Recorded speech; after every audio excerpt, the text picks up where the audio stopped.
Nigeria for what promises to be a potentially explosive FIFA World Cup qualifier between Nigeria and Zambia.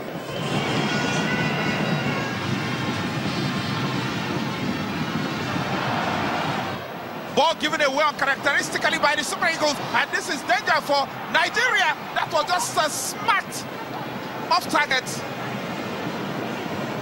I know that Ekong was a good steal by Onazi, but on the opposite side, there's an opportunity, and he puts the ball in the back of the net, but the whistle had long gone. You could see, well, it did look at the point the ball was laid. He looked just like to be on the same line with the last Nigerian defender. It turns out to the edge of the area. Nigeria is still in possession. Can Moses put in a great press this time? He does, but the Zambian head gets there first. Ando not allowing for the foul. It was Mudonga just clipping him. The Zambians, they've really been getting a lot of joy. That was good skill, and the shot there, and that's off the Nigerian post. That had the beating of Ezenwa. Mudonga almost putting the Zambians in front here. It didn't appear like that was an opportunity, but he smashed it from 30 yards, and the ball took a bounce. Leather underneath the ball. Didi finds Moses, space to work with, and a chance for Igalo, but that was not the finish he desired. Characteristic mistakes. Igalo with skill, but he's shut down. Ball. Yeah, we could see that over and over and over again. And I know you want to see the goal. We'll bring you that goal, not to worry. But we've got George Alo here with us. He's the roving sports editor for the Sun newspapers. Thank you. And congratulations.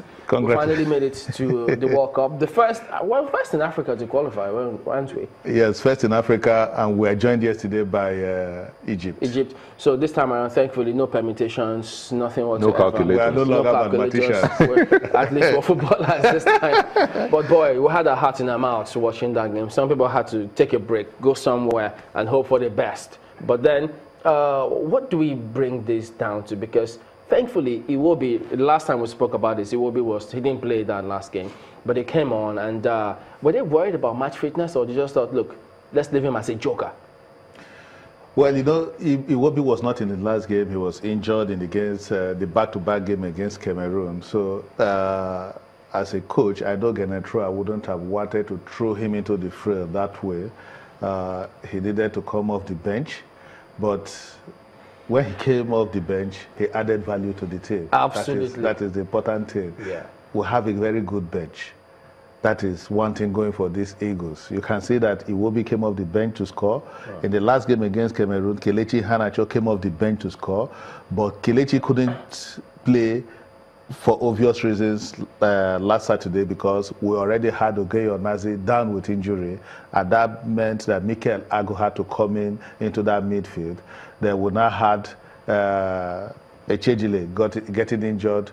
We now drafted in Olaina, who had his first cap. So look at the bench where you have Kelechi Iheanacho not playing, Oreneka Retebo not playing, John Ogu not playing, so we'll have a very rich bench of young players. And Iwobi was quite, that was an intelligent move on his part, because you could hear the commentators that was exactly the same goal he scored, the same kind of goal he scored against Brighton against Arsenal. Look at the move and look at the finishing. Okay, that was Victor Moses. Look at the finishing. Beautiful. If you watch Arsenal's game against Brighton just 2 weeks back, that was exactly the same kind of goal that.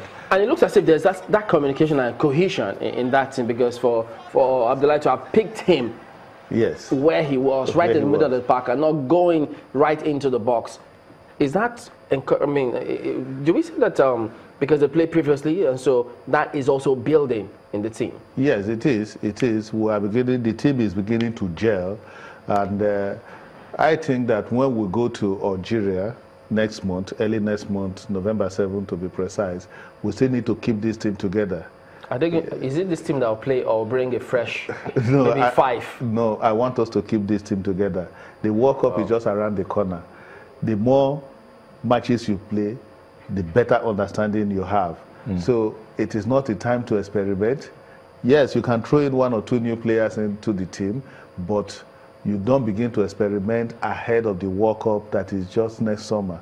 So if we take this same team, some people are even joking to say, let's go with the Falcons. I mean, because, I mean, whatever happens in but we still have friendlies. If you try the window, the FIFA windows. Yeah. So we need to play Algeria. They will understand themselves better. Then NFF, this NFF, one thing going for them is the fact that they've always utilized the FIFA windows. I mean, and they play quality friendlies. Because when we play these friendlies, it's better for us ahead of the World Cup. We are celebrating now, but the World Cup is just around the corner. And we should know that we shouldn't be going to Russia to talk about crashing out either in the first round or in the second round. Judge, there was a bit of a gap in the play, sort of. I mean, we had very somewhat solid defense, somewhat. Yes. But the midfield looked as if it was... That has been our area of worry, the defense. Yes. Especially the left-back position. Yeah. Fortunately for us, it was somewhat better in this Better, game. yes. Echedile did a good job. We must give him credit. Let's look at that midfield. The midfield, we had challenges with the midfield when Ogenye Onaze got injured. The chemistry of that midfield changed. And you know, we have a very young player, very, very young player in Mikel Lago who came in. And he was able to do his bit. He may not have done very well. Yeah, he got caught. But you see that Mikel is even good that in the game against Cameroon, he was drafted in. And home and away for Mikel Obi, the captain of the team. And this young boy is beginning to get into the frame.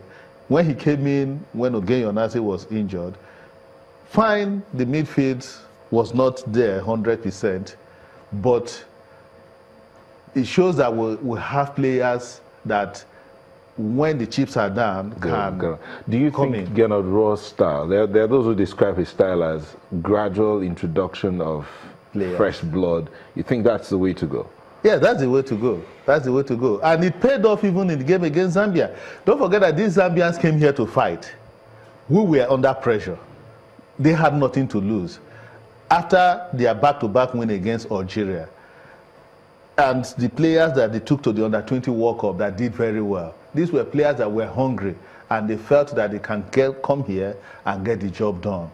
If not for the pedigree of the kind of team that we have, if not for that, the Zambians may jolly well have upset us. But so many people thought we were going to overrun the Zambians. No, I knew it wasn't going to be easy because African football is even growing. Look at what Congo did yesterday in Egypt. They were almost stopping Egypt from qualifying for the World Cup until Salah got that late penalty. And speaking about the Hunger Games that the Zambians brought, if we could look at that clip, because that particular incident, some thought that maybe the Zambians were going to appeal. Was that particular one an offside goal, or it was just, well... No, Chamberlain, you can see it yourself. But they said Balogun played him on. No, he didn't. He didn't. We can go on and on. Look at it. Take a look at that. Look at that. But Leon Balogun is, look at the Leon Balogun, way beyond. Look at the defender that is close to him. Look at the defender. Is it about that defender close to him? It is about the last man in that line of defense. And even before the ball went into flight, the guy had already moved. This reminds me of the kind of officiating we had in Kaduna. The Zambian AR1 that handled our match against Egypt should have picked Salah for offside. But he didn't.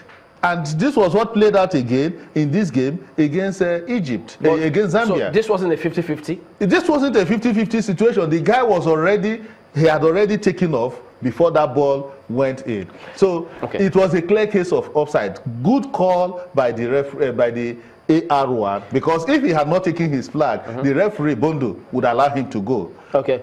Let's see if we can do this in 20 seconds. Good decision, I must tell you. All right. Well, what about the left back? Because yes, you say Chechele played very well. He's the person that came in for him, Olaino. Is he in that position, or we're trying him out? We're just trying him out, and it's good that we played him. Yeah, he fit in very well. But he almost cost us. No, I think Olaino is good that way. But it's a natural right back, isn't it? Yes, it's good that we have capped him. But that is the most important thing, because we now have him in our kitty. All right, let's come back to that and see who we had and who we could also have in our kitty in a moment. Don't go away.